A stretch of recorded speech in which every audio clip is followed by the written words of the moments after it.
Enthusiastic. All right, let's just get right into it. Warm welcome to the explainer. Excited. Today we're unpacking the absolute ultimate guide to building some serious back strength, even if you have zero access to traditional gym equipment.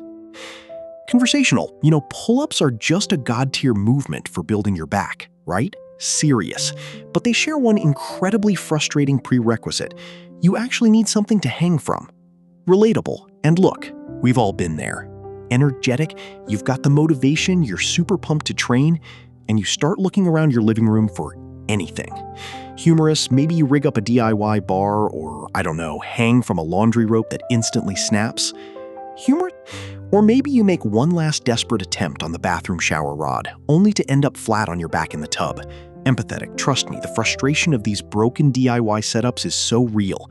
Curious. So, what do you do when you desperately want to train, but gravity and your household fixtures are completely working against you?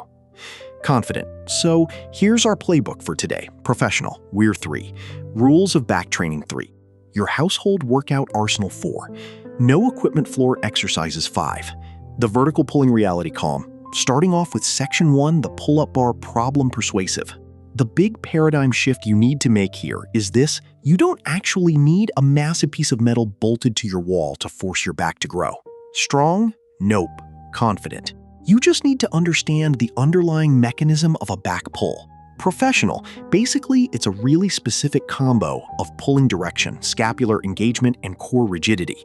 Encouraging. And honestly, once you crack this biomechanical code, you stop seeing limitations. Excited. Suddenly, your entire environment starts looking like a back-building machine. Transition. Moving right along to section 2-3, rules of back training, authoritative. Okay, these are the absolute non-negotiables. Serious. They make literally any pulling movement effective, whether you're in some million-dollar gym or a tiny studio apartment. Instructional. Step 1. Pull toward yourself, not away. Explanatory. This sideways pulling action is exactly what hits your traps, your rhomboids, and those posterior deltoids. Serious. Step 2. And man, this is where most people mess up. Emphasized, you must pull your shoulder blades together. Warning, if you skip this, you're just rowing with your arms and wondering why your back isn't growing. Instructional, squeeze those blades. Instructional, and step 3, your core has got to stay rigid. Explanatory, if your torso is loose and floppy, the pulling force literally just leaks out through your abs and lower back. Strong, you have to lock it all in to transfer that force. Interesting. Actually, fun fact, this is exactly why proper pull-ups light up your core way more than most people expect. Reflective. And this brilliantly shows how these rules pop up in totally unexpected places. Conversational. Take heavy, weighted jump ropes, like the ones from cross rope, for example. Surprised, you probably look at that and think, oh, it's just a cardio tool. Explanatory. But when you're swinging a heavy rope, your lats are actually forced to stabilize every single rotation. Instructional. Your shoulder blades have to stay totally set, and your core must lock in. Explanatory. Basically, your arms are resisting and guiding the load, deploying the exact same 3 rules of back pulling we just talked about. Enlightened. See? Once you get the mechanism, it's everywhere. Transition. All right. Excited, section 3, your household workout arsenal. Enthusiastic. Okay.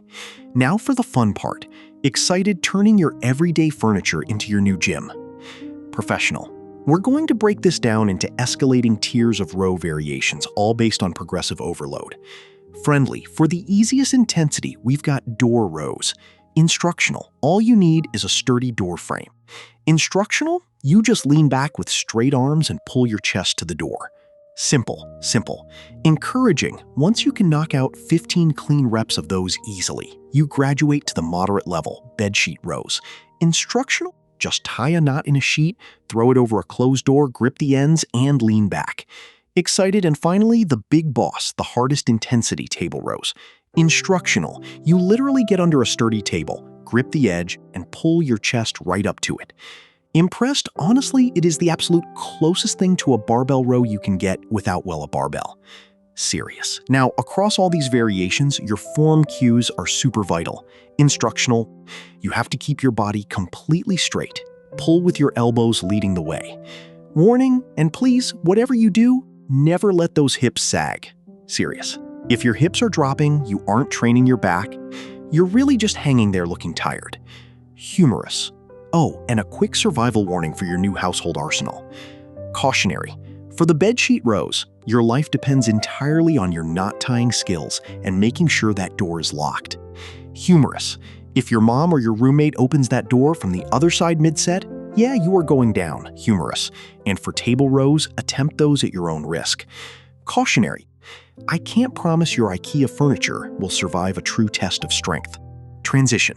Section 4. No equipment floor exercises. Curious, so what if you don't trust your furniture or you just don't have a sturdy door? Optimistic. Well, good news. Excited. We've got a zero equipment isolation routine that requires absolutely nothing but the ground. Instructional. Enter the prone YTW raises. Instructional. You just lie face down and lift your arms in 3 specific shapes. Explanatory. The Y shape, with your arms overhead, perfectly targets the lower traps. Helpful. This is incredible for fixing that hunched-over desk posture so many of us are rocking right now. Explanatory. The T shape, with your arms straight out, thickens the mid-traps and rhomboids by heavily squeezing those shoulder blades together.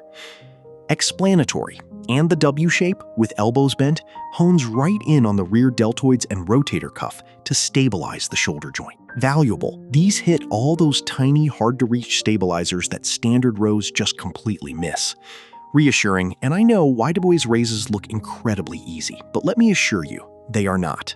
Helpful. If you do want to up the intensity, though, just add 1 to 2 kilograms of weight. Practical. Seriously, grab a pair of regular water bottles. Surprised. I know it sounds laughably light, but because your arm is acting like this really long lever, the physics basically multiply the torque. Warning, let me tell you, by rep 8, a single kilogram feels brutally heavy, and your back will be absolutely on fire. Transition. All right, the final floor exercise is the Superman hold, instructional. Same starting position, face down, but now you lift everything. Instructional. Arms, legs, chest, completely off the floor. Instructional, you squeeze your back, squeeze your glutes, and you just hold it. Impressed? It is a brutal test of your entire posterior chain. Humorous. And yes, it looks ridiculous. Humorous. You're basically lying on the rug, pretending to fly.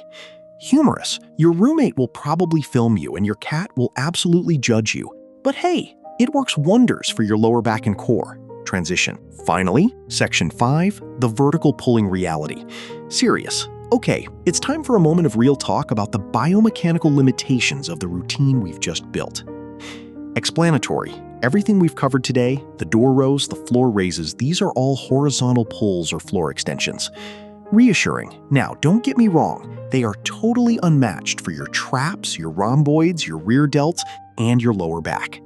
Positive. And your lats will definitely get some work too. Honest. But to fully develop those lats, you eventually need vertical pulling.